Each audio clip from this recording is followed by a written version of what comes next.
kyo kino kinene naye tukigumire n'engeri gye ngenda kukisomamu. Aya basi ebiddirira munampolereza bannaye nange binsanga wentudde nembibatusako eyo gye muli. Agamba bw'ati: nkulamusiza nnyo omukyala Rebecca Jingo ate era nenkwebaza emirimu gyotusako engalo saako ne bawuliriza bannange. Becky mbeera bunnamwaya, mbeera nzekka n'omwana wange ow'obuwala gwe nazaalira mu bulumi, gwe nazaalira mu nnaku, gwe nazaalira mu maziga.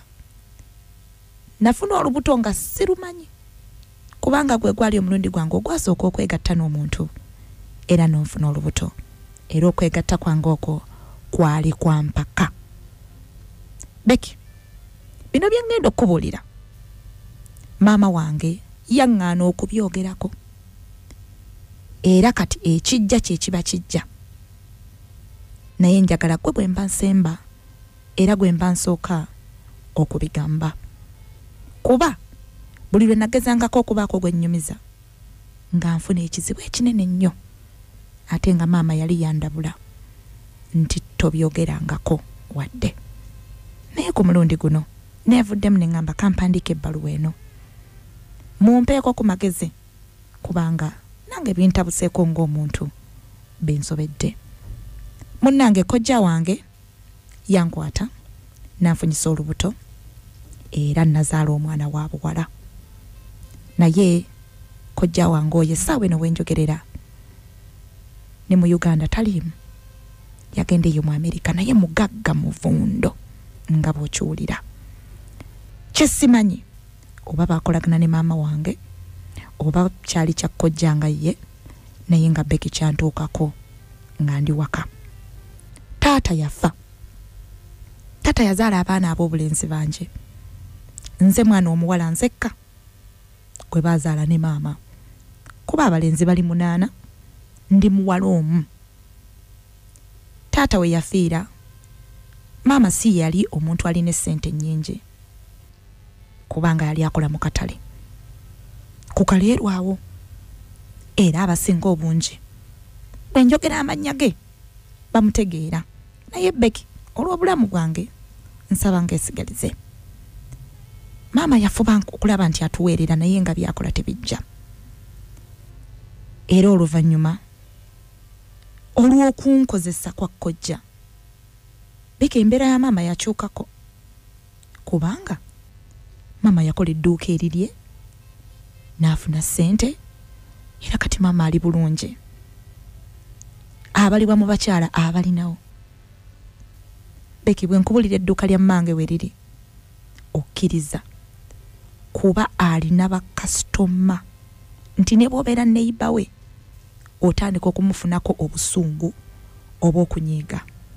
Si mukyala muyombi, si mukyala muvumi, ayaniriza buli muntu yenna, naye Becky si bwe tutyo bwe twali.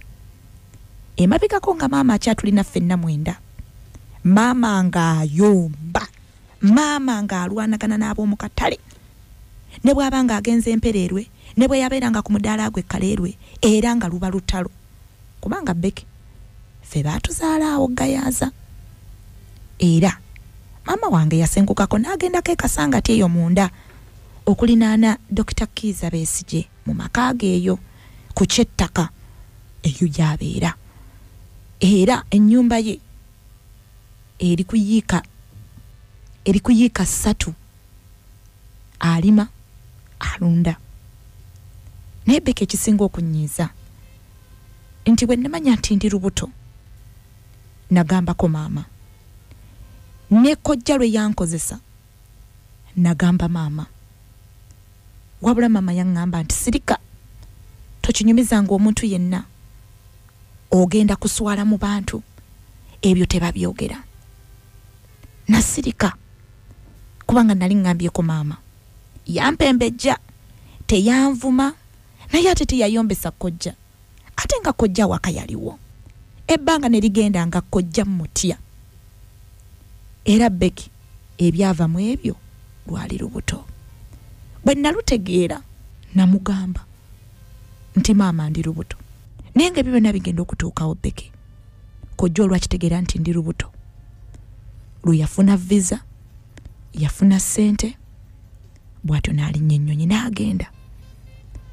Mbonaabona n'omwana wange Becky. Omwana kati alina emyaka 15. Mukyala Becky, amaziga g'embitamu gemanje. Omwana wange akugumuka ekiro, naye omuntu gwalaba ye kojja wange yennyini, kubanga bw'amwogera yeye. Omuntu amujjira mu kiro ng'ayagala kumutuga. Omuntu amujjira mu kiro ng'amwebakako. Omuntu amujjira mu kiro ng'amusaba omusaayi. Omuntu amujjira mu kiro ng'amulaga ensozi ennyingi saako n'ennyanja, n'amulaga abantu abalina enviiri empanvu. Omwana agugumuka ayogera. Becky, njogedde ne maama wange, mpulira nkooye. Maama wange awoze ekintu kimu nti ebyo birooto bijja kuggwaawo. Nze ndoba n'omwana wange bwe nsaba school fees kuba nzisaba maama tagaana kuzimpa, naye omwana bw'atuuke mu mbeera bw'etyo bannanga omwana atabuka.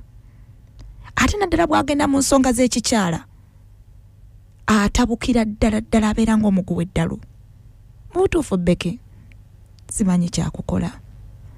Nze nalemu okufuna omusajja ampasa oba anjagala. Bankwana omulundi gumu oyo tadda. Guba gumu gwokka ne bw'okola naye appointment takomawo. Wabula simanyi maama wange oba abitegeera atya.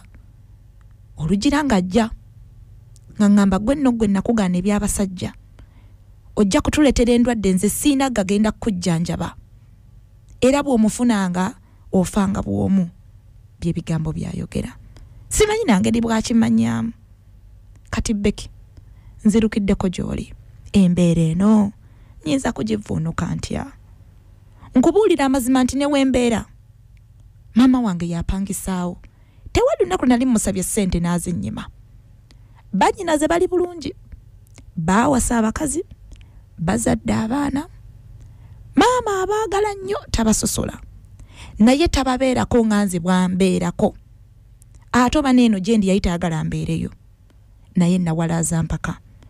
Ne mugamba nti ly'essomero mwe nateeka omwana wange leka mwaba asomera, ate mwe nsobola n'okuyiiyiza, kubanga ku ssomero omwana wange wasomera ntundawo ebyokulya ne babirya ku break era bamanyi nze.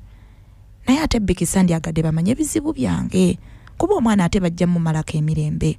Ensonga lwaki saagala kwogera ku ssimu newankubadde okwatula amannya ga maama wange yadde aga kojja wange.